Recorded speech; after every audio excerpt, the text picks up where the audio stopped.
Today's guest is a very well-known musician for making some amazing music. He was actually a guitar player of the year, I believe. Just a phenomenal musician. And most of his music up until this point has been instrumental, but he's coming out with a fantastic vocal album. I've had a chance to listen to it, and I'm excited. So today's guest, Mark Kroos, will join us in just a minute on the Manlihood Mancast. Men, this is your chance to strive for greatness, to be all you can be, to make your mark on history. Your chance to improve and sharpen yourself, to grapple with your weaknesses and turn them into strength. Welcome to the Manlihood Mancast with Josh Hatcher.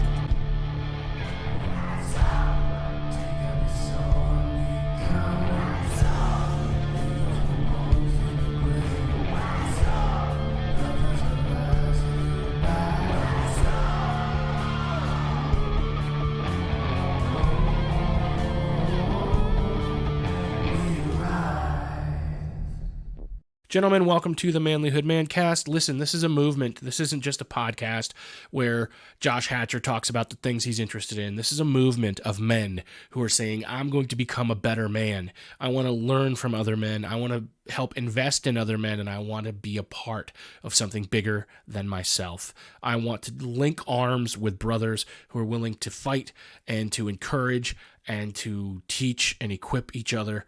That's what we're doing here at Manlihood. And I'm grateful for you guys to be a part of that. So please help continue to be a part of it by leaving a rating and a review on your podcast platforms, by sharing the videos, by liking it, by sharing this with somebody who really needs to hear it. Today's guest is a friend of mine. He came to visit the area that I live in several years ago, probably over 10 years ago, to perform a concert. And I've just stayed in touch with him, and he's been on the podcast before. We had a really awesome interview before. He came through. We actually recorded it in my living room. It was last season, actually, and now he's putting out a vocal album, and it's fantastic. I love this kind of music. I love the way he tells stories. I love everything about what Mark Kroos does, and I'm grateful to have him on the show today. This is the Manlihood Mancast.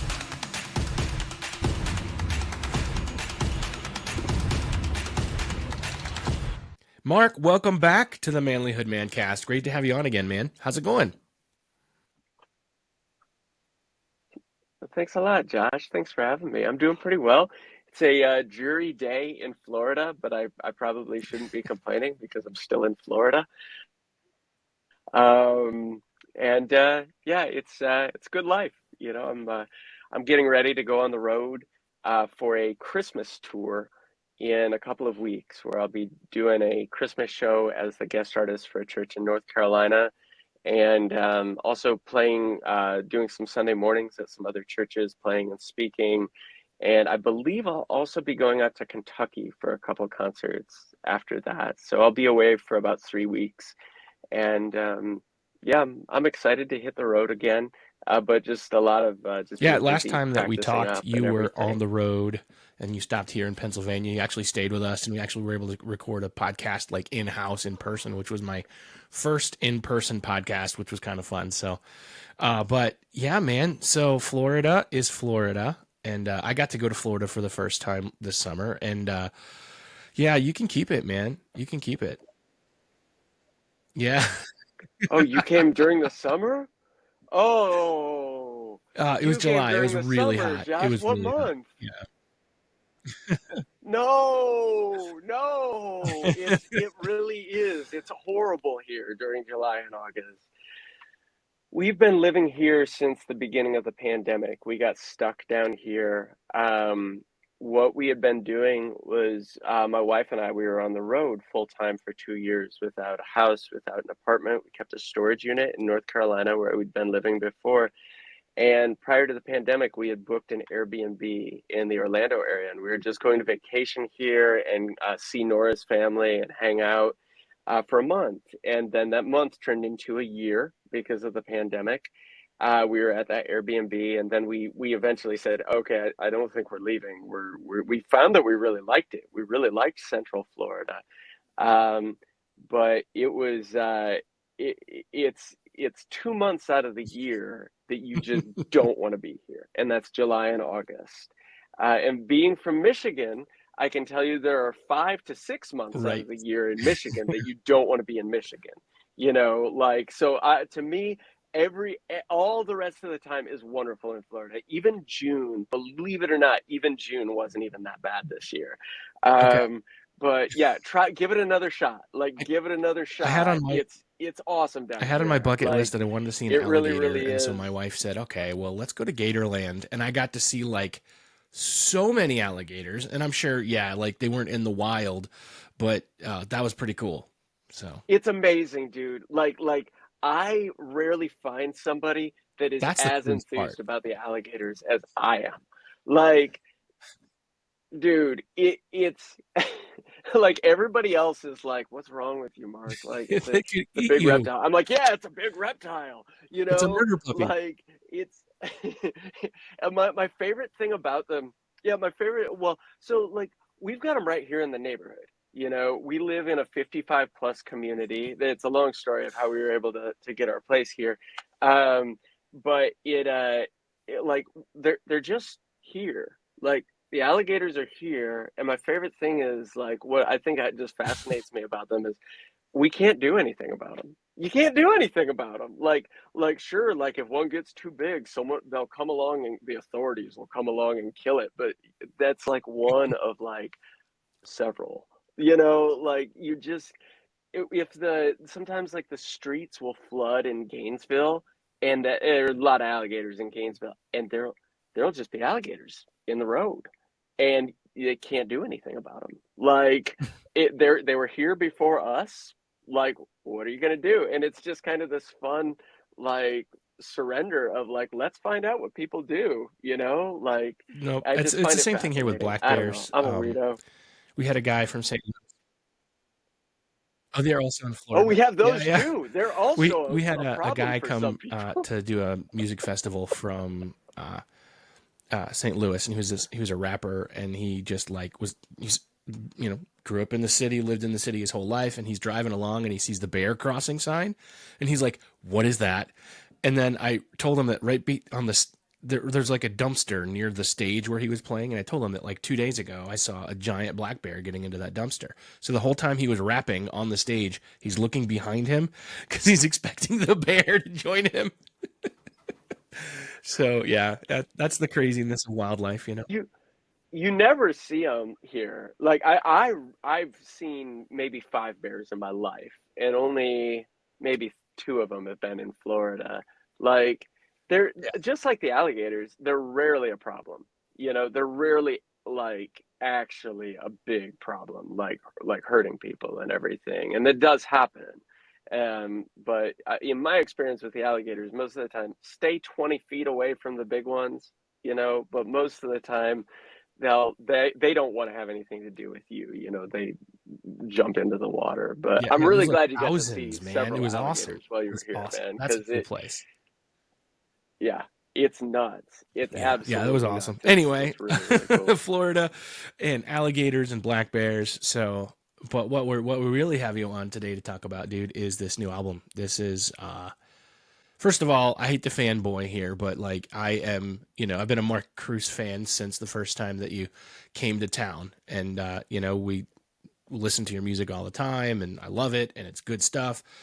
And whenever the first time that you came, I mean, gosh, it must have been over 10 years ago, you sang a song and you said, "Hey, I've started writing some vocal songs," because Mm. forever you've been known as the double neck acoustic guitar player who's doing stuff that nobody should do on an acoustic guitar that nobody can do.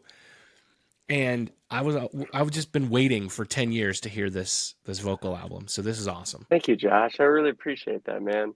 Um, and I've told you, a few times, just like over the past couple months of us talking about doing this interview, that this is like kind of what my heart has been in for a very, very long time. And I actually, I still love the instrumental guitar music that I've been doing, and I've been very, very grateful for it. I started to resent it at a point, because the amount of time that I had to put into the music that I'd been doing for so long felt like it kept me from doing this music that my heart was really, really in, the stuff this vocal album. And, it took me 6 years to finish this vocal album from the time we started. It was the end of 2017. We recorded the drums in Richmond, Virginia. And then I just let the album sit while I toured with instrumental guitar music. And it's been really cool to see how, like, as I'm kind of following these dreams and everything of doing the music that I really want to do, how much like that resentment has really started to lift from the music that I'm gonna say quote unquote have to do, but like I hate to say that I'm blessed to get to play music. It's like somebody's hearing this interview and he's like, wow, what an ungrateful guitarist that gets to play music for a living. And it's like but there was a lot of my kind of my false self that I really got wrapped up in for several years there of I had a big viral video in 2013, dueling banjos, and it got me a fair bit of success in the music business. It was really a very big blessing. But I always know that I probably talked about it last time, like the big root to my own ego is the validation, validation from others of, like, being loved.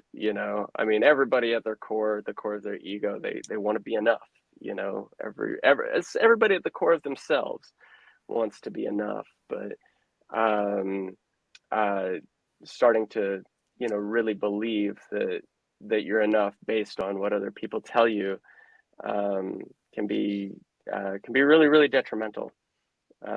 So getting this album out has just been really good for me, just in terms of, I think, really becoming myself, in a way, like really learning who I am, and learning who I am outside of the validation of others. Because I mean, people see the guitar playing, and, like, even if they don't like it, like, even if they don't like the guitar playing, like, people see it, they're like, oh, I mean, like, they can't argue. Like, I've honed my craft with that. I have. I've been doing it for 25 years. I'm pretty good at the guitar playing and everything. So nobody talks crap. You know what I mean? Like, you get the occasional troll on YouTube and everything. But they're behind the mask of the computer screen and that kind of stuff. But with this project, Mark Kroos and the Forest Floor, this vocal album, it's not about, there's nothing in it that is about being the best. I'm not the best singer. I mean, my voice is, it's fine. It gets the job done. I like it. But it's kind of the first project that I've done where, objectively speaking, I know not everybody's gonna like this. Not everybody's gonna like this. And there's a part of me where that was kind of tough to be okay with, I think, and kind of coming to terms with that. It's facing a fear.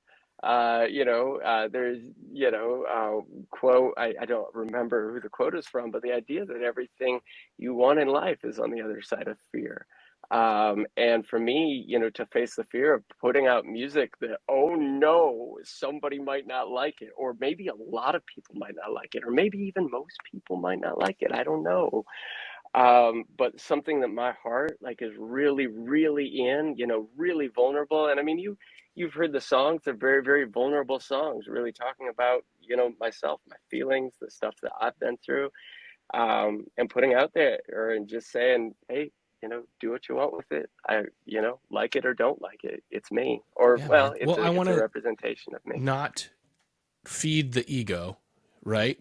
But I want to tell you that I love it, dude. Like, I love it because it's authentic, it's real. The music, like, when you turn on the radio and you hear a song and you're like, there's no way the person that is singing this song means the things they're singing about, right? Like, they probably didn't even write them. They were probably written by AI, Mm-hmm. And then the music is. Well, yeah, and so I mean, some of it's good. A lot of us musicians have to accept that the AI is going to get better at us than everything. It's going to become a better guitar player than me. It's going to become a better lyric writer than me. And the thing I love doing the most is writing lyrics. And but it's not going to be me. You know what I mean? And it's not going to be you. Yeah. Like it. No, it's all But good. But anyway, the point is, though, anyway, you is were that it's saying, authentic. And I think, the AI thing could be an interesting side discussion we might have. But I think that as those things happen, as things become more uh, influenced by the digital, right? Not an actual human brain. I think we're all going to be craving more of. I mean, that's the thing that to me explains like Coulter Wall and Tyler Childers and the Red Clay Strays. Which, by the way, I sent you. I said you have to check out the hmm Red Clay Strays, but I said straws, and I realized I've been calling them the Red Clay Straws for like 6 months, not realizing that I was just reading it wrong. But people, yeah, yeah. I had a similar kind of thing with an alt country band. One of my favorite bands is Lucero from Memphis, Tennessee. And for the first few years of listening to them, I called them Lucero. And I was like, when somebody said said Lucero, I was like, oh gosh, yeah, that's what they're yeah, called. They're like my favorite my band. the AI in my brain didn't recognize that it was a W and not a Y, or it was a Y instead. Anyway, but my point though is I think people are craving Yeah. that authenticity. I think we're at a time culturally where I think that we're going to see a shift where people want to know, hey, this is somebody's heart on a page, or this is somebody's heart in the music, and I can appreciate that. I think people want that more. Yeah, I don't know where I am with that, but I hope beyond hope, Josh, that you're right. You know what I mean? Um, as people in the arts, I mean, I certainly hope you consider your podcast to be art because you put so much of your heart into it. It certainly looks like art to me. People in the arts, I think there's a tendency with all of us, in our capitalist world to look at what's going on with AI and be like, man, what if they used AI to do all the jobs that nobody wants to do instead of take it, instead of being like, teach it to write a song, no, no, teach it to do the stuff that you don't want to do at your retail job so you can just get paid and you can write a song, like. But anyway, that's the constant rant inside of, I think, a lot of us musicians, us artists' heads. But I like to think I like to think that you're right. I think that humans, I don't swear uh publicly usually. I think that humans have a very good bullshit detector. Um and I think that, I mean, I feel like I do. I feel like I can tell when somebody's not being genuine. Not when they're not, we're not talking about lying. We're not talking about lying. I think we're just talking about people not being themselves. Um, and to me, I know that for myself, I've spent a lot of time lying to myself in my life. I've spent a lot of time not being genuine with myself. If we go back to the ego is all about the stories that we tell ourselves. And um, through the past couple of years of really getting to know myself better, being vulnerable with myself, being genuine with myself, it's something I think I value beyond anything else, is that people be genuine, really finding friendships that are truly genuine amongst people is absolutely invaluable. I would put it at the absolute top of my priority list. Um, so to see that in music, I do like to think that people are really going to appreciate that. I like to think that, live performance, especially, as much as, yeah. So Forty. Josh, I'm So I'm 37. How old are 45, but you? I've been telling everybody for 6 months that I'm 46. But my wife corrected me. Talk about lying to yourself, right? No idea. I don't know. I think once you get past 40, you lose track. But I think I did the same thing. Yeah, I think a lot of people do that too. Yeah, They'll I say think like the I next think I did year. that I at think a lot of 35 too. people I think I was will 36 say for half that. of that year too. But I'm 45. Yeah. Well, I was gonna say, at 37, and I toured a lot. I toured a lot for 10 years. One year, 2018, we played 130 shows. Um, I'd be fine never playing 130 shows in a year again, I think. But I also love it. Like playing concerts is right up there on top of my priority list as far as things that I enjoy. And it used to be the only thing I enjoyed. It used to be the only thing that brought me validation, that really made me feel good about myself, was playing guitar for people, knowing that I did a good job, knowing that I connected with people. And during the pandemic, when that wasn't there anymore, um, I learned how to connect with people and how to connect with myself without playing concerts anymore. And that was really big for me. I learned, I found that I didn't need that validation anymore. And so, playing concerts went from this is my number one priority to, well, I don't have to do it. I actually don't feel like I have to do it to feel good about myself, to be happy, to not be depressed.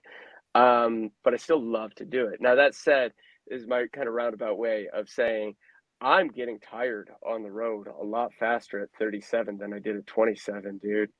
I definitely am. But I'm also finding that, like, with the whole AI thing, with all of that, um the pressure of, what is it? I think at least 20,000, somewhere between 20,000 and 100,000 songs are released on Spotify every day. Like, is that really a business that you want to rely on? Like, as an artist, it's just like, and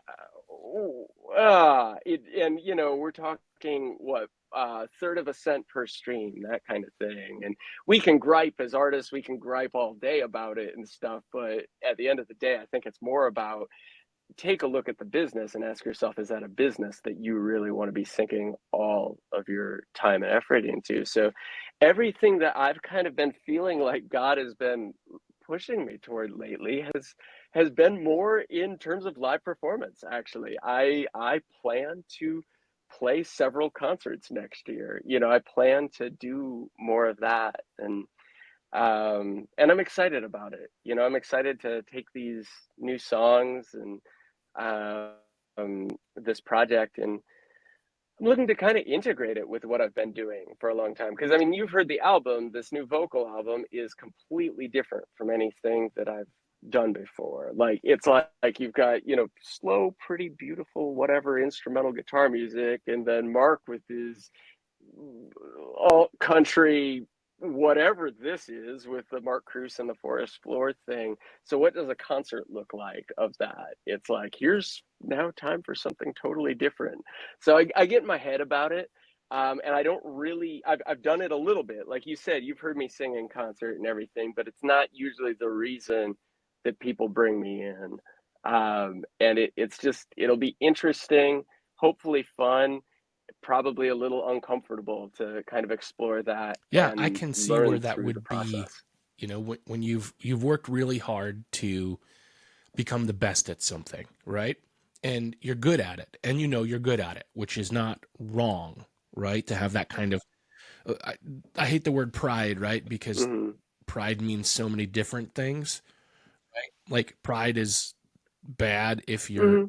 inflated and think more highly of yourself than you are. But pride is good when you can look at what you've done and say, I've done a good job, and to be okay with that. Yeah, and I Yeah. mean, I consider it confidence, and I consider it just kind of like this objective kind of thing of, I've been doing it for 25 years. I better be good at it, right? It's more of a, like, if I'm not good at it, then by now I should certainly be doing something different.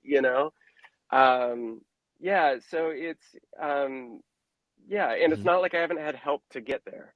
You know what I mean? Like, I've had a lot of people. I've had, the big man, and just like it's been a lot of help to And now get you're here. I saying, certainly haven't done oh, it on my here's own. the all the feelings and thoughts that I've had now spilled out into words that I'm actually going to sing for you. And I don't know if you're going to like it or not. Like, that would be a challenge, dude. So I think it's awesome that you're doing it. I think, like I said, I don't want to fanboy, and I don't want to talk you up in a way that, that strokes your ego. Okay. But I will tell you the music is good, and I think people are going to like it. So, I think that as you pursue this, I think people are going Thank to you, man. resonate with it. I think I that, appreciate that. the songs, I know, as I was listening to it, I'm like, oh man, this one is really good. And then the next one would play, and I'm like, this one is really good. So maybe I could ask you a couple of questions about a couple of the songs, to get the backstory. So now this one I've Yeah, heard in definitely. concert because you've played it, and so when it was on the album, I'm like, this is great. And I know you released it early on Spotify, and that's Great Wife Shark. What's the story here, dude? What's this all about? Hmm. Yeah, that's one of the oldest songs on the album. Um, I wrote it when my wife and I were getting ready to move. We live in Florida now. We lived in Florida when we first got married, but it was out on the beach. And I'm not that much of a beach person. I really prefer Central Florida, here like in the Orlando area where we have, alligators. Um, but we lived on the beach, and I didn't really like it out there very much. Like I everything kind of looked the same. It takes about, 12 miles of horrible driving to get out of the beach area. And there's no beach once you leave the beach. You're just in the beach area and everything. And so we moved up to Charlotte, and it was kind of about the move. And it was, I knew that there was some kind of like guilt in there, a little bit of, her family lives down here, but we moved up there. We moved up to North Carolina for my job, so that I could be, the touring. So much of my circuit was in the upper southeast. I had so many churches in my circuit. I had like four churches in Florida. I've only ever played maybe five or six churches in Florida ever. Um, and not to mention you're on a peninsula in Florida. So anyway, we moved up to Charlotte. Um, and it was about, I'll usually say that song is about, getting past the things in our lives that keep us from loving one another. Um, and My wife Nora, she's really been one of my greatest teachers in that regard. Um, I think that love I think that if we define the word love, I really like, I think I got it from Eckhart Tolle, the definition of love, of seeing God in another person. If you can reckon, I mean, and that doesn't have to be like super woo woo or anything. Like, I mean, we talk about God being everywhere. We talk about God being, everywhere, all powerful. And if he's everywhere, if he's in this keyboard next to me, if he's in the tree outside, then he's also with me and within me, and then he's also within you. And so I think that when we can see God in another person, so, the lyrics, that chorus are, you taught me to love, and my father taught me to swim. That my wife has truly been, one of the people in my life to get me to see life from a different perspective, to get me to see God in others, to, um, I thought I didn't like people for a long time, and I mean, you've met me. I mean, I assume that I come across as about the most extroverted extrovert. You never know how you come across, you know what I mean? But I, I know what a mask that was for me for a long time. And it's not that I didn't enjoy being around people. I enjoyed the concerts, but I was often I was often very I was often very wrapped up in myself, and I didn't really think that I liked people, but I really found that I didn't like myself. That's really kind of what it was. And so back to, the idea of love and learning to love and accept yourself. I think you've got to really learn to love and accept yourself before you can learn to love and accept others. And that, the acceptance part of love and acceptance, of tolerance, of letting people be who they are. If somebody annoys the crap out of you, to be able to be conscious of that, to be able to be present of that, and to be able to let that person be themselves without, without trying to change them, um, while still being you and navigating those waters, is So being human is that right messy, there you is know? definitely the Um, the theme of marriage, I think, in general, right? Like that. And I think guys do it, but I know women do it too. Especially women do it. They just don't like to admit they do it. But that in that and you see this person that you love, that you care about, right? And there's these things in them that are problems that you can see that maybe have a very simple solution, right? And you're like, man, I just got to fix that. I just got to fix that about that person. You just, if I just tell them mm, how wrong they are. yeah. And so, yeah, man, I think that's something that my wife and I Mm. actually have recently been working through, is just learning that, would I love her if she never changed? And, would she still love me if I never changed? And I think that is is a very powerful question to ask yourself when you're in those situations. So as we're talking about it, they just kind of came up and made sense to kind of bring it. I no, dude, like that's spot on, because like not everybody is vulnerable with you. You know what I mean? Like your spouse, your partner is probably the most intimate relationship that you'll have. And if you look at that, and I think our generation is I think our generation and younger is gotten pretty, like, I think it's become a little bit more commonplace to recognize, hey, I've got to be vulnerable with my spouse. And this isn't to pick on the baby boomer generation or anything. It's just this has been part of our culture. But if the further we go back, I mean, you see some people that have never truly been vulnerable with their spouse, dude. Like, have they ever been vulnerable with anybody? You know? Um, and so within that vulnerability, there's a little bit more consent, in the sense of, call me out. Can you go to your partner and ask them to call you out on your crap? You know, like, can you be conscious? Can you be present enough in recognizing that you have a thing? Because if you see it in your partner, there's a good chance they're aware of it. They probably don't want to face it, because who wants to face that? But like, to be able to have those kinds of conversations with another person, and to say, hey, can you call, like, when you see those kinds of things, when a person sees those kinds of things in their spouse, can they then go to their spouse and say, hey, I recognize I have things too. I have things too. Can we make an agreement to lovingly, keyword lovingly, call each other out on our stuff and have these kinds of talks?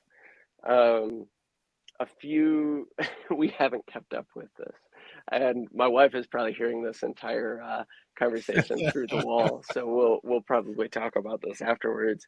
But my wife's name is Nora, by the way.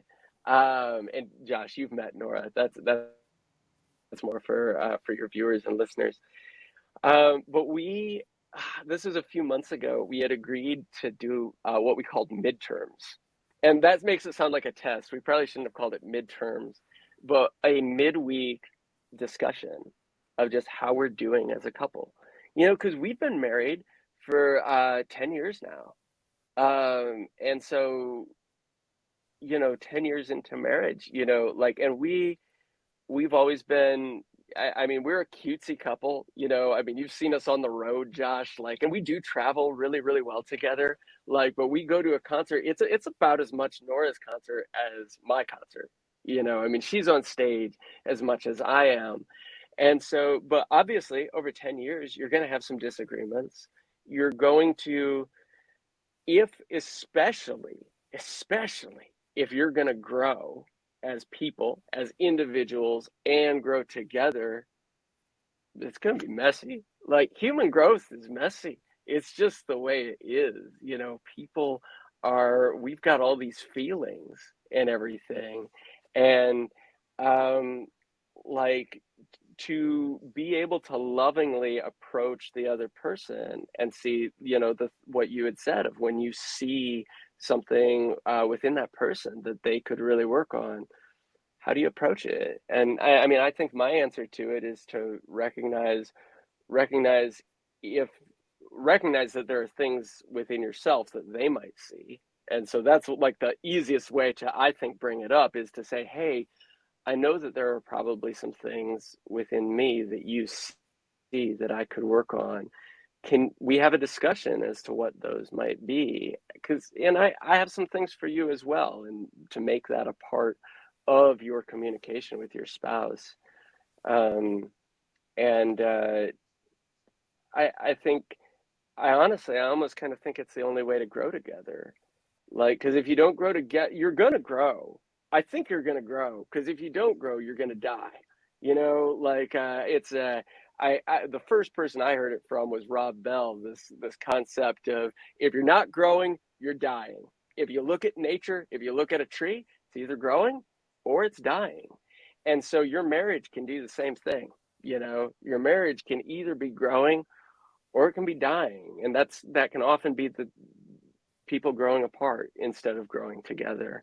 But I think that within marriage, growing together So has you to talk be a about conscious midterms, effort. which reminds me of something that I got to ask you about this question. I want to see what you think about it. So, and I know that it's been this way in my marriage, and I've talked to several other guys, and it's the same kind of response. So it's midterms, right? Now, if you were to ask the question, can you give our relationship a letter grade? And have you ever noticed that guys are always like, oh, we're like a B plus, and girls are always like, it's like a C minus, like always, always. I,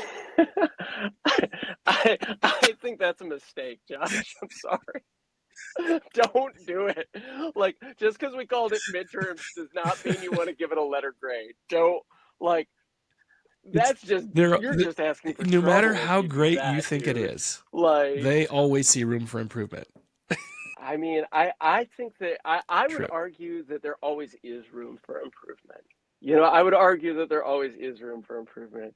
It would be very interesting, it would be very, very Let's do interesting it. to pull Nora Let's do in it. and Call Nora in.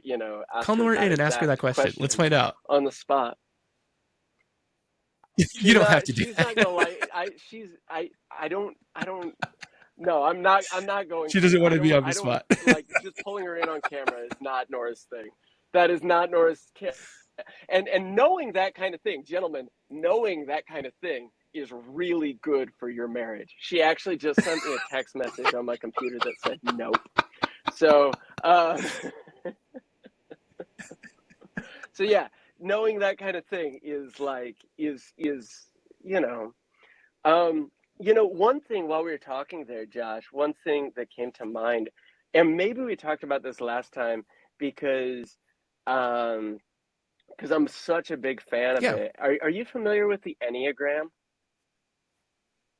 So it got really big in a lot of the Christian circles. Um, I don't know, about 5 years ago. It got huge. Ian Morgan Crone's book, The Road Back to You, just like it popped up in a lot of Christian book groups of, like, find out what Enneagram number you are. And it's a personality typing system, numbers 1 through 9. And there's some great things about it. There's some things that people can get obsessive about it. They can, some people like it, some people don't. But it's cool to study, because for me, at the age of like 32, I found out that not everybody thinks the same. And I found out that my wife thinks very differently from the way that I think. And that was mind blowing for me. I had no idea that, not everybody thought the same. Not everybody prioritizes the same things. You know, I told you earlier in the conversation that, you know, the biggest, you know, the biggest root to my own ego is, you know, validation, the need for validation. And so when I became a guitarist, I didn't become a guitarist because I wanted to, you know, get rich, or because I wanted, you know, whatever, the sex, drugs, and rock and roll thing. I wanted to be famous though. Like that was a big thing for me. And I remember in college when I talked to my roommate, who is to this day one of the best guitar players I ever know, I've ever met. His name's Andrew Marinowski. He's absolutely amazing. And when I found out he didn't want to get famous, I was like, what? Like, it was mind blowing to me. Like, and that's kind of the first time that I like kind of found, you know, that idea that people don't think the same. But if you can learn a little bit about, um, if you can learn a little bit about the way that other people think, if you can learn a little bit about the way that your loved ones think, then you can learn a little bit more about their needs. And for a person to have their needs met is huge. Like, if that's not on their priority list, and frankly, it's probably not on a lot of people's priority lists, like really, if we look at it. But for people to have their needs met and for you to be able to help meet the needs of your partner, oh my gosh, dude. Like, that's absolutely huge.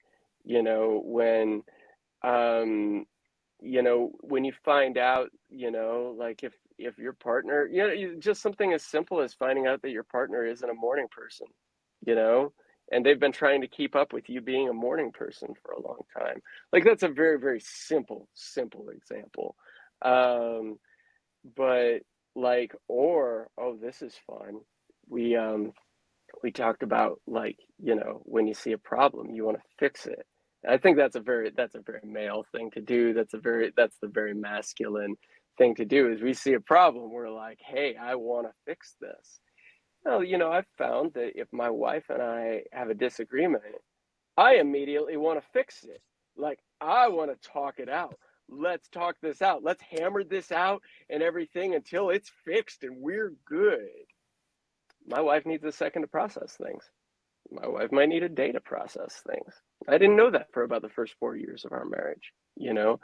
And so finding that out, you know, and that was something I found out with the Enneagram. That was one of the biggest things, of, like, you know, if we disagree on something, like, I'm going to give her a second, actually, like, and it's all good.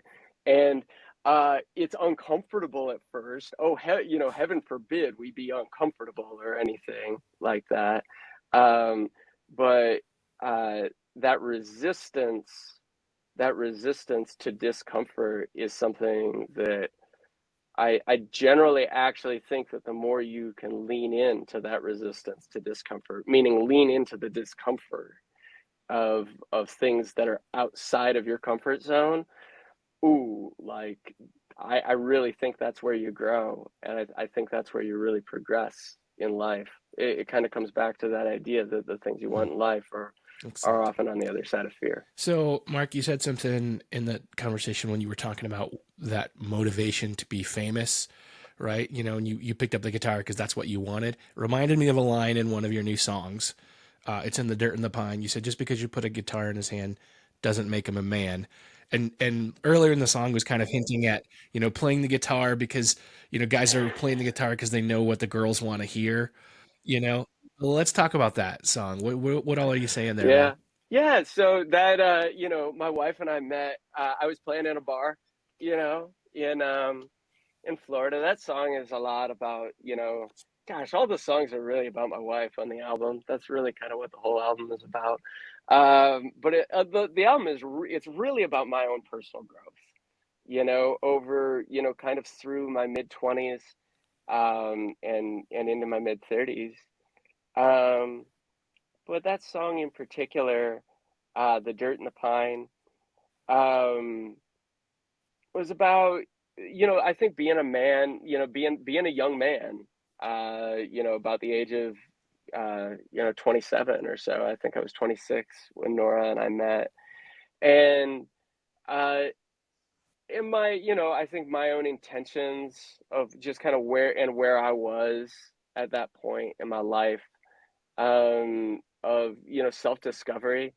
I was single for the first time in 8 years. I'd been in a very, very long relationship before that, and I was single, and I was awkward, and I was finding myself.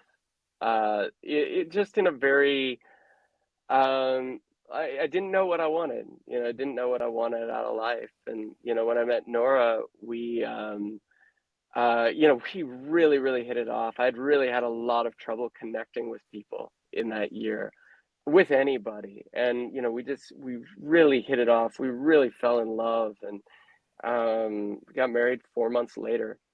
Um, and it was funny because I'd always like look at that and I'd be like, if I were to give advice to anybody about, like marrying somebody after you meet them like 4 months later, I'd be like if I were to go back in time and tell myself, a week before I met Nora, hey, you're going to meet this girl in a week and you're going to marry her in 4 months and it's going to be the best decision of your life, I'd be like, hell no, I'm not going to that bar. Like I'm not, no, I'm not going to do that and stuff. But, it's like I kind of come back to sometimes when and it was something where there was no fear going into it. I think that can be a real, I don't know, like I don't know that that's always, like your the best like uh guidance system, but there have been very few things that I've done in life that have been big decisions, and there's been no fear going into it. And a lot of those ones that I had a lot of fear going into were also really good decisions because I pushed myself outside of my comfort zone, things like that.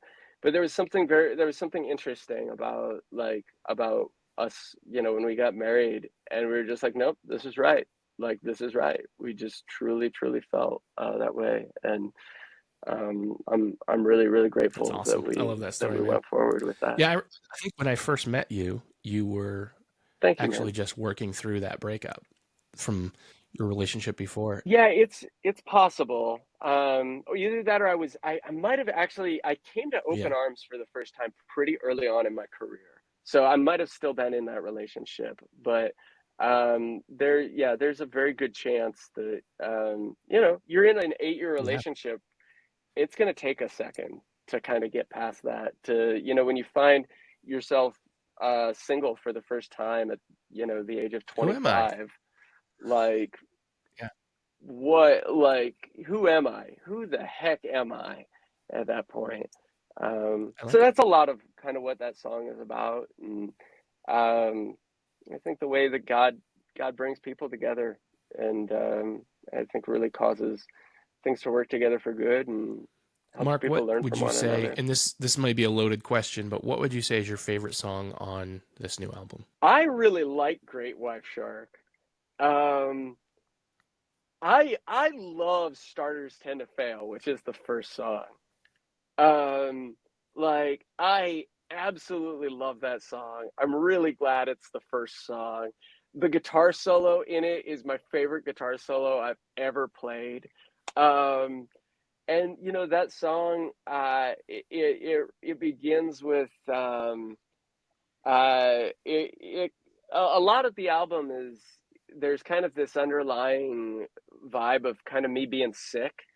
We thought I had Lyme disease for a long time. I think I was mostly just tired from being on the road. But about the time the pandemic came around, my body was just shutting down, man. Like I was just, we were touring for 10 years, and just, yeah. And so the album kind of starts with, the scene in the kitchen of me just, just being sick.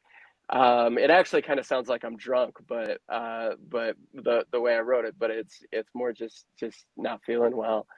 And just kind of working through that and learning to embrace life whatever it throws at you. The words of the chorus are, the way we love, the way we lose, the way the heart knows every line, and it falls apart like hearts will do, but I'd choose it every time.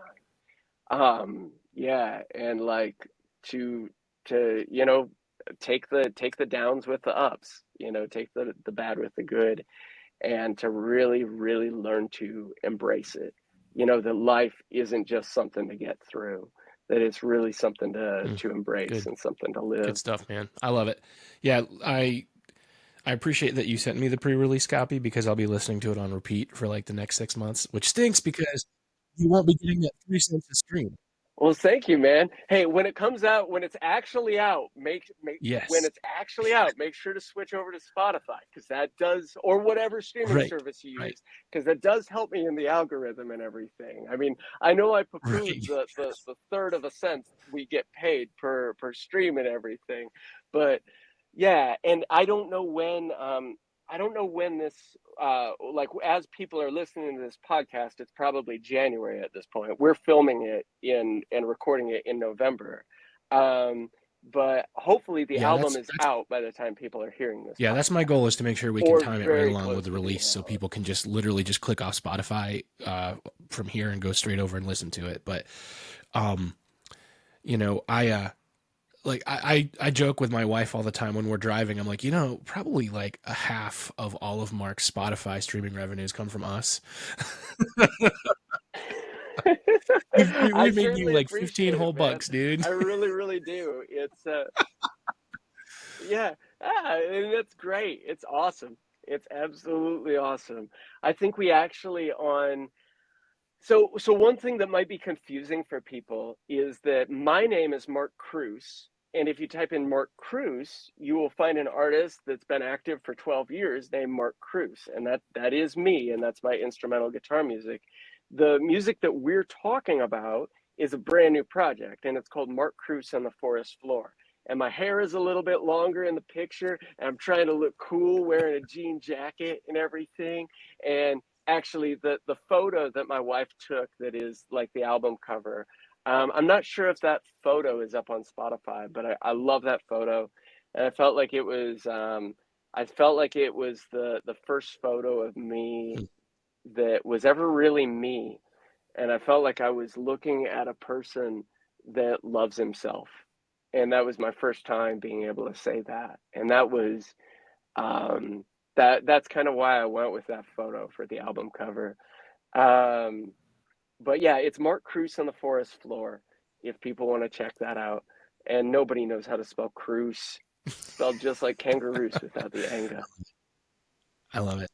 So, K R O okay, O I want to S. unpack what you Yeah. just said before we get into all of our questions that I ask all my guests. You said, felt like it was the first time that it was Yeah. truly me, and that I felt like it was like that actually somebody that I loved, right? Like you actually loved yourself.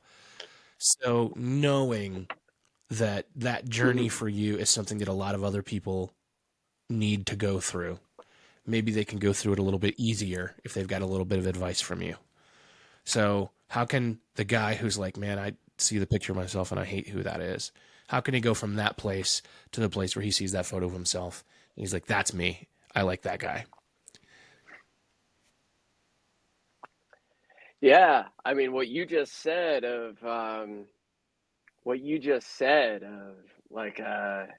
I mean, I know that, I know that, that feeling of, one exercise that people will do sometimes is, and you've got to get to a certain point before you can successfully do this exercise. I don't think you can just go into this exercise. You can try it, but it can be pretty hard. And that's to look in the mirror and look yourself dead in the eye and say, I love you.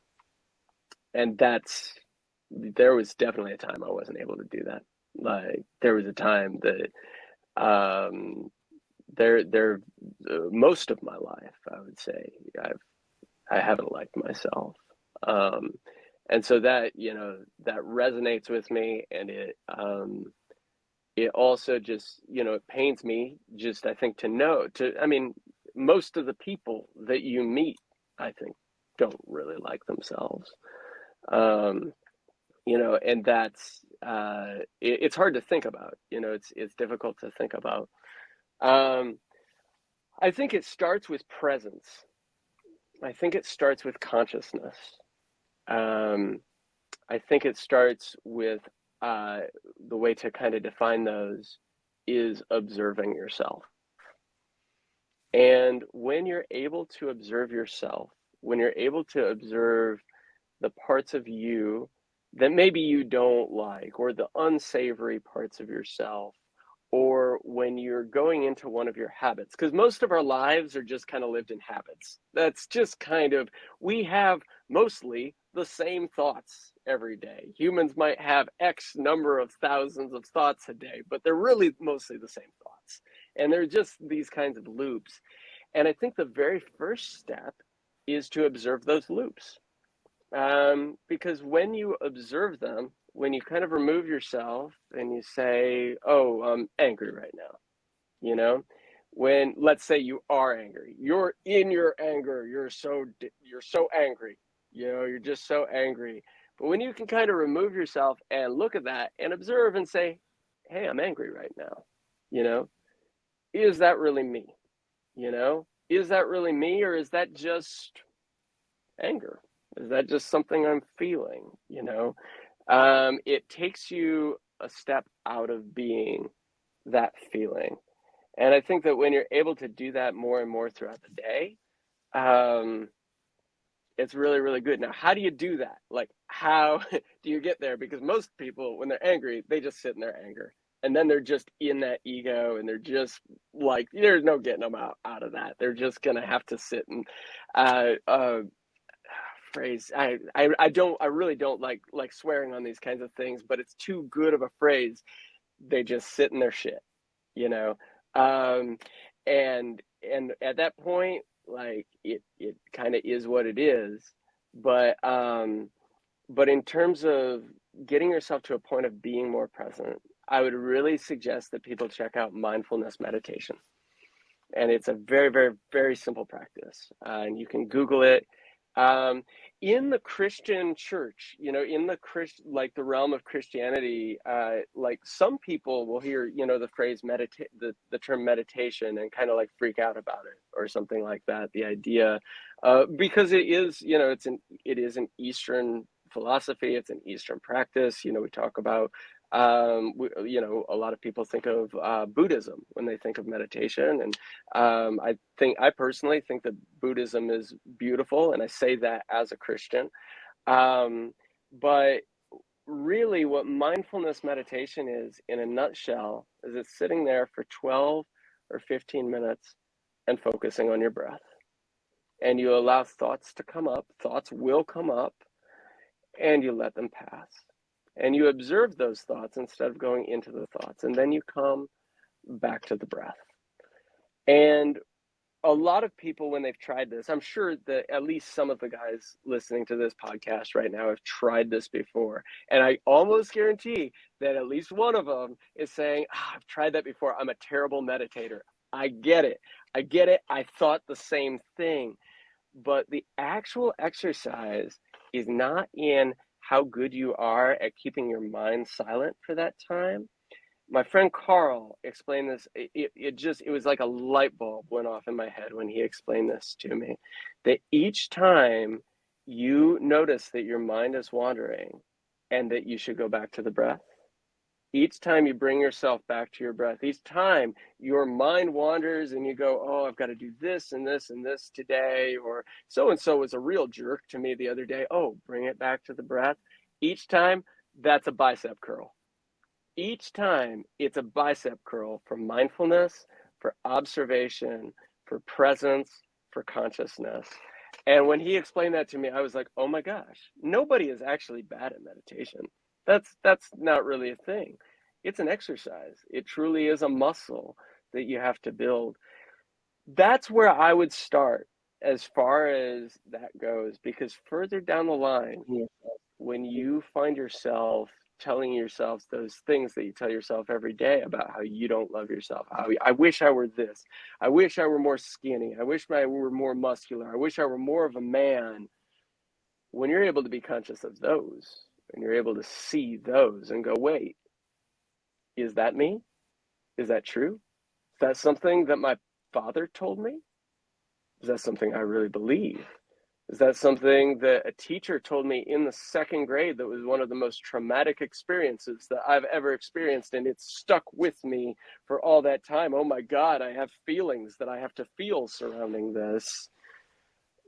That can get pretty deep pretty fast, and it can be very, Yeah. very helpful for people. You know, when you describe mindfulness in that way and then look at it as exercise, what I think about, you know, if you talk about the Christian tradition, there's a scripture that talks about taking captive every thought and making it obedient to Christ.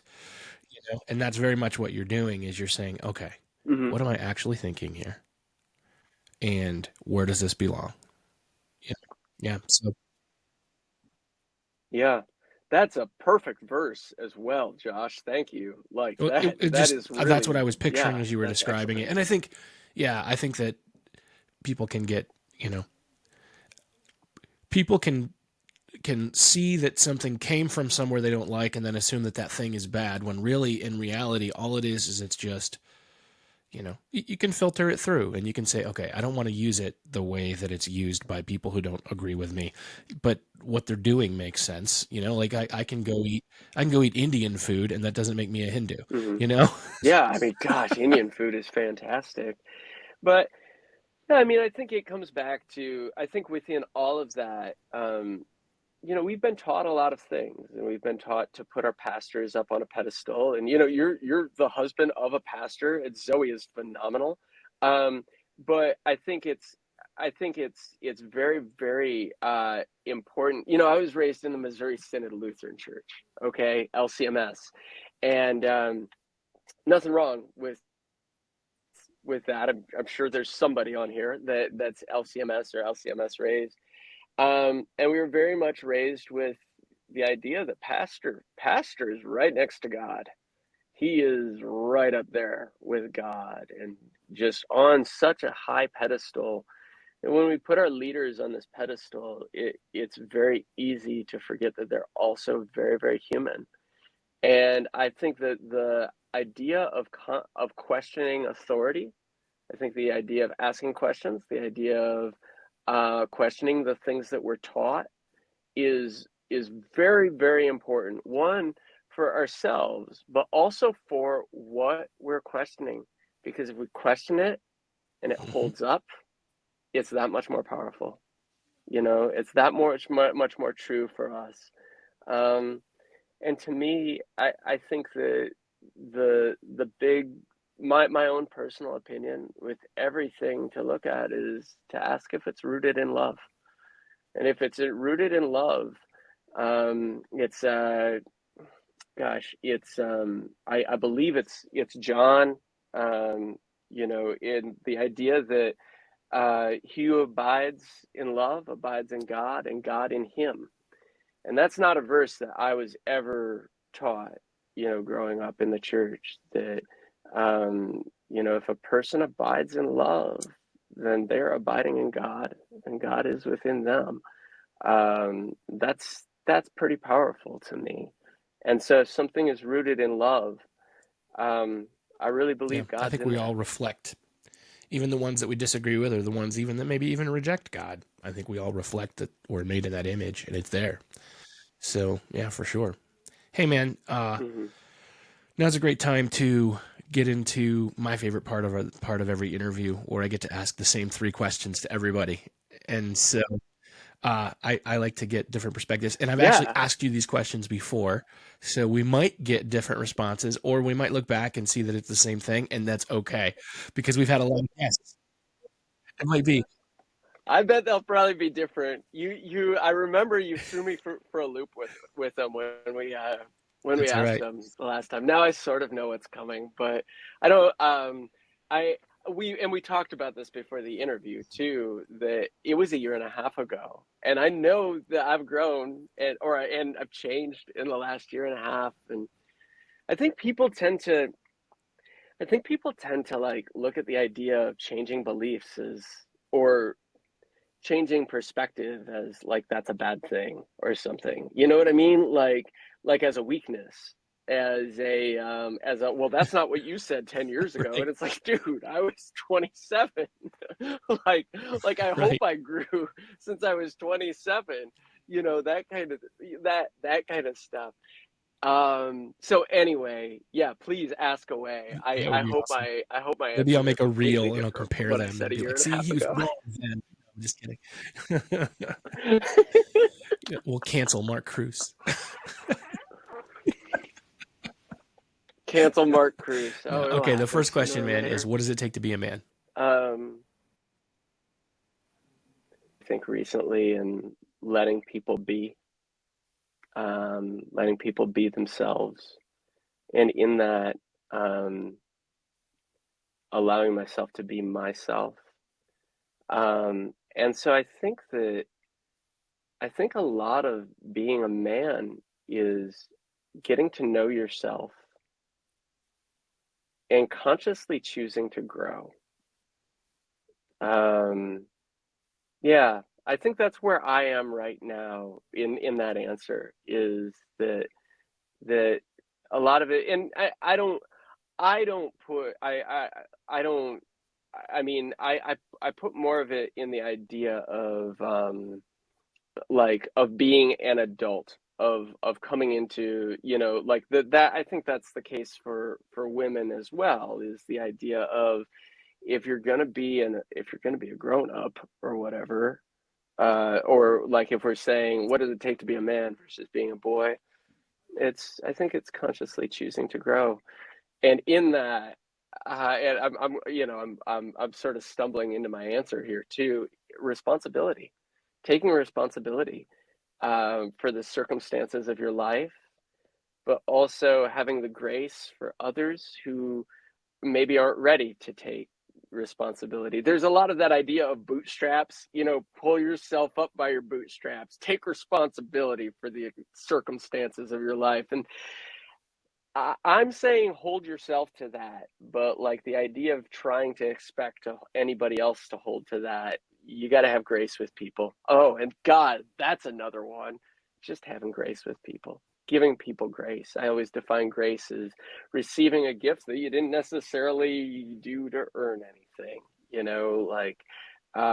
and so the more grace that you can give to people, the more understanding, the more just love, regardless of if they're going to love you in return. The more you can do that for other people, Good stuff, man. I really I think the appreciate that. better. It was good. It was a good thought. Yeah, when it Thank you, comes to Josh. grace, yeah, we've got to be able to give it, and the reason we give it is because the day will come when we need it for ourselves too. So, and we've already been given so much. Mm-hmm. How many? Yeah. It's easy to look at your life and be like, oh man, Mm-hmm. I've got I earned everything I have. Well, did you really? Did you really? You know, how many people lovingly invested in you to Did you? get you to that Yeah. place? And if you don't see that anybody did, then you need to work on your gratitude. So, Yeah. Mark, let's say you can suspend the laws of Yeah. time and physics and go back to the year where you were 10 years old, and you can talk to 10-year-old beardless Mark. What do you want him to know? It's kind of funny, like the time machine thing is like a little funny to me, because don't get me wrong, like there's a huge part of me that wants to go back and say, hey, dude, invest in Google, or something like that.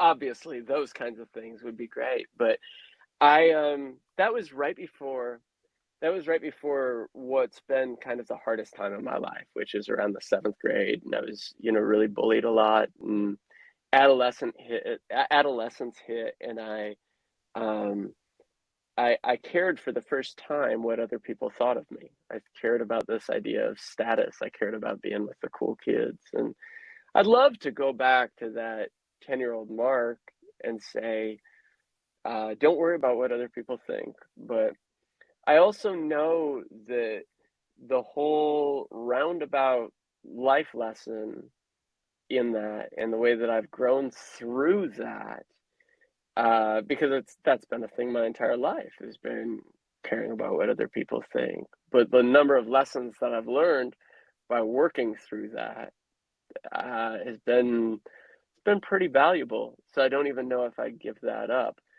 It's interesting too, though, with the time machine thing. When you look at, you've heard?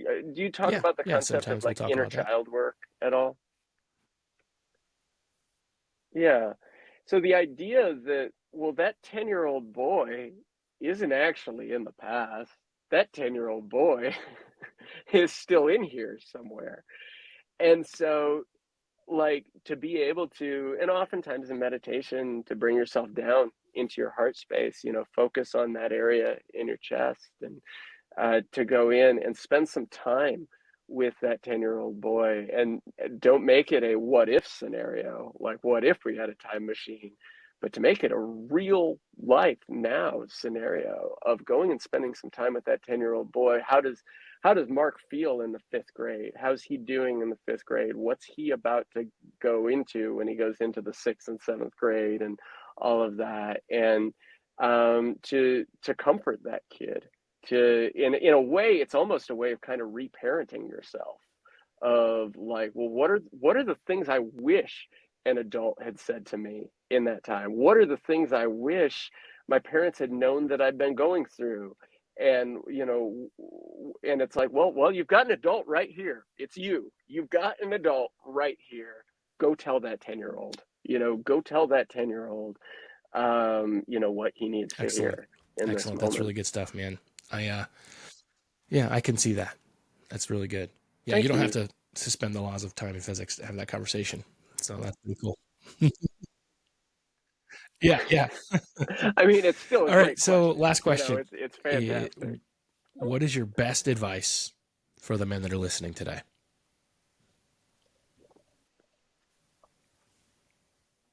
Um, get to know yourself. You know, I think I think get to know yourself, and within that, I think that is your strengths. But I think a lot of the time, the strengths are pretty easy. I mean, we don't like to brag or anything, but I think a lot of us are aware of our strengths, even if we don't want to give ourselves credit for them. I think I think it's more about taking a look at the weaknesses, some that we're aware of and some that we're unaware of, but the ones that we're aware of, and being conscious of them. And in some cases, try to see where they come from. Try to see, and this can be something done in meditation, of to kind of go in and say, well, I was kind of a jerk today. What was that from? Because I don't tend to believe that most feelings that we have are new feelings. I don't really believe in new feelings. No, I think most of our feelings have been sticking around for a while. I think most of our feelings have been sticking around for years. They're old feelings. They've come from our traumas of childhood. We talked about this last time, the idea of trauma, that it sounds so dramatic. Everybody has them. When we so a really word that's become, I think, pretty unkind in circles has been the word triggered. We'll say, oh, so and so is triggered, and what that really means, though, because people will use it to be like, oh, you're feeling your feelings too much, like you're being a pansy, that kind of stuff. But really, what a trigger is it's an uncontrolled emotional response. And so when somebody feels triggered, that's an old emotion. That really doesn't have to do with that. It doesn't really have to do with the thing that your wife or your friend just said that made you kind of offended.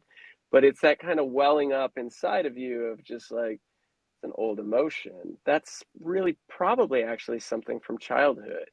And so in your meditations, in your time by yourself, can you observe those kinds of things within you, probably after the fact at first? You're probably not going to be able to catch yourself in the moment of being triggered when you first start out with it. But can you observe those times that you're triggered? Can you, after you kind of cool down, can you take some time to yourself later that day? Ask yourself why you were triggered. Ask yourself, what did that really come from? That wasn't really the thing that my friend said. What was that? Where was that from? and sit with yourself in silence. You can, if you're uncomfortable with the term meditation, make it a prayer. Ask God. Ask God. Say, hey, where did this come from? Can you please tell me and show me? Can you show me if there's anything that I need to feel from that time that maybe I didn't feel? And can I forgive that moment? Can I forgive myself in this moment that happened today? Can I forgive that trauma that happened then? The answer might be no. It might be no. Some people have gone through some really, really tough trauma. Those kinds of things take work. Sometimes therapy can be really, really helpful for people. I'm in therapy right now. I found that my insurance covered it this year. I was like, yeah, I'm gonna hop on that, and it's incredibly helpful. Um, but yeah, those kinds of things, I ultimately call that working on yourself. Um, so, and when you do that, you're consciously choosing to grow. You're consciously choosing to work towards being the best version of yourself. And ultimately, I think you're moving towards closer and I closer to tell loving people all the yourself. time, if you don't deal with your crap will deal with you. Yeah, Ooh, that's I another think that's really what good people one. do is I they, like that a lot, I do it. Josh. You know, there's all kinds of crap that I didn't deal with. And you know what? That's where the extra weight comes from. That's where the habits come from. That's where the bad attitudes come from, is because, yeah, you leave stuff laying around long enough, it's going to take over. And you become a hoarder on the inside, you know, if you don't deal with Yeah, that stuff. yeah. And a lot of it, I think the big word that it comes back to, and I would specifically say this, I think for men, but also women, because I know women that struggle with it as well. I think the word that I come back to is vulnerability. Being vulnerable, we usually think of that as being vulnerable with others, but what we're talking about here is being vulnerable with yourself. Being vulnerable with yourself, being willing to kind of face those things that we kind of tucked that away. I've approached some things in the past couple of years I never thought I'd have to look at again, you know? And it's not easy, but it's usually easier than you think it's going to be. It's pretty uncomfortable to dive into sometimes, though, and to be able to look at vulnerability as a strength instead of a weakness is that that'll bring some significant Excellent, growth there. excellent stuff, Mark. I really appreciate you. I like that we can have a conversation that is a little bit about the music. Yeah, we And, really didn't talk about the no, music that well, the much, did music we? speaks for itself, Uh, though. That's the good thing. And so, you know, if our guys are listening and they want to Thank connect you, with this man. music and they want to connect with what you're doing, what's the best way, man? So yeah, it's something that I'm present on all social media platforms. I guess I don't do a whole lot on Twitter, but like the Instagram, Facebook, I'm trying to figure out if I'm going to do a different social media account for this project. But I think my Facebook, I've been at it for 12 years. We're at like several followers on the Facebook, so I'll probably keep the same Facebook for this project, and it's Mark Kroos, Kroos. By that time, I might make it Mark Kroos official. As we're doing this interview, it's Mark Kroos dash acoustic guitarist. But the main thing is how to spell Kroos, Kroos. The new project where I spout out all of my feelings in the form of words is called Mark Kroos and the Forest Floor.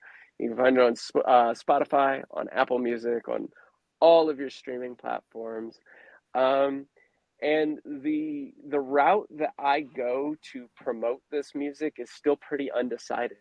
I don't know if it's going to be a lot of video content or if it's. I've really been enjoying for the past year writing these just long form posts on Facebook about my feelings and just the stuff that we're talking about today.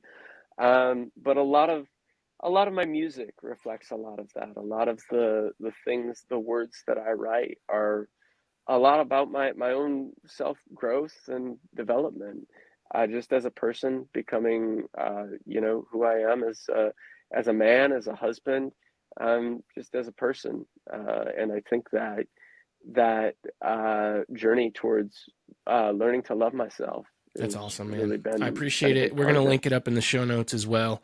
So our guys can check it out and connect with you. And everybody go and listen to this music like 1,000 times so that Mark can make like 30 cents. It would be worth it. For real, I do appreciate it. I appreciate you having me on. I can't, I can't emphasize enough how much this album, with the vocals and the alt country vibe is truly been my passion project, and I'm really, really excited to get it out. So No I problem, really man. appreciate you having me on the show for it, Anytime Josh. to have I a chance really, to really unpack appreciate and that, man. unwind and talk about stuff with you is a good chance. So, Man, like I just love when you talking to came you. up, it We was we fun really because, have great yes, we conversations. sat down and recorded a podcast, but I think like, because you were still like, you stayed with us for a couple days and you did a couple other shows in the area, and you'd come back and it would be in the middle of the night and we'd sit there and stay up until 2 a.m. Hmm. talking. And I felt so bad because I'm like, this dude has to drive like a long way and he didn't get any sleep and it's all my fault. So I'm glad you didn't. No, I'm pretty good at telling people that I have to go to bed, but like when you're on tour, man, like especially night after a concert, like the I mean like after the concert, I'm I mean I drank an energy drink at 7 p.m. at that point, like if I think I'm gonna be sleeping well, like I got another thing coming, like yeah, it just isn't gonna happen. So I try to take care of myself on tour, but I'm not always. It's a lesson. It's a lesson that I still need to get a little bit better at, especially as I'm getting older and everything. The tours, our spring tour, it was the first tour that Nora did with me since the pandemic. And Nora's got her own job now. She works for a therapist doing office work, and so she was working while we were on the road, and she's driving some of the time, I'm driving most of the time. And I mean, to be fair too, it was Midwest in April, like not really like where you want to be in April, preferably. And the concerts were great, the people were great, but like it wore us out. Like I felt like we needed 2 months to recover after that, you know. So but it is what it is. You're always learning, better ways of doing things. And I can't do the 8 hour drives and play a concert as well as I used to, doing all that in a day. That used to kind of be my rule, as my limit was like, I can drive 8 hours and play a concert. I can do that. And now it's kind of like, can you, Mark? Is that really like, That's amazing. Well, um, hey, if you guys are yeah. listening and, go to Mark Kroos's website for sure and check him on the social. If you see him playing near you, cancel your plans and go see it because it's a great show. All right, man. I appreciate you being on the show, man. You're awesome. Thanks Good a lot, stuff. Josh. Thank you. Thank you. Josh, if you want to edit out the part that I said about not being in the Midwest in April, I was not aware we were still doing the podcast at that point. But it also and if you want to just keep all of this then and just let me say I grew up in the Midwest, so it's okay for me to say that kind of. It was a great tour. It's It was an cold. awesome tour, but it's cold and it's cloudy Yes. and it's windy in the Midwest in The people in April. the Midwest are great to be And around I all year love the long. people, but Right. all year long, the entire time. But man, Awesome, man. Well, good luck on this new album. I'm hoping that it really takes off. I think it will because it's great stuff, man. thank you, man. I hope it does too. I realized a while back that if I get this done and nobody listens to it, it doesn't matter because I had to get it done. You know, it was like it was just like, no, you got to get it done for you. And in some ways, it was kind of the first piece of art that I've done where it's like, this isn't like I'm not doing this for anybody else to hear it. I'm doing it because I've got to do it. You know, it's here and it's just got to come out. Awesome. Well, So, thank you, man. yeah, I it really appreciate it. is from the heart. Cool. Thanks a lot, Josh. I appreciate you having me on. Mark, thank you so much for being on the podcast today. Guys, take a look at the links in the show notes. Let's go show him some support and listen to this new album. We can stream it wherever you can listen to albums, or you can actually go purchase it, and that will help his musical career even more than the streams. But let's show some support for Mark Kroos and the amazing talent that he's got. And yeah, if you like this episode, share it with somebody. I know Mark interacts with his fans pretty regularly, so go follow him on social media. Give him thumbs up on all of his videos and comment. Let him know where you heard about him, and let's help Mark spread the word about this awesome project he's working on. Anyway, guys, I love you. I'm proud of you, and I'll see you next time. Thanks for listening to the Manlihood Mancast. If you want to be a better husband, father, leader, a better man, you need to join our private Facebook group, the Manlihood Mancast. Join today. Please help us out with a like, comment, share, and subscribe. And check us out at manlihood.com.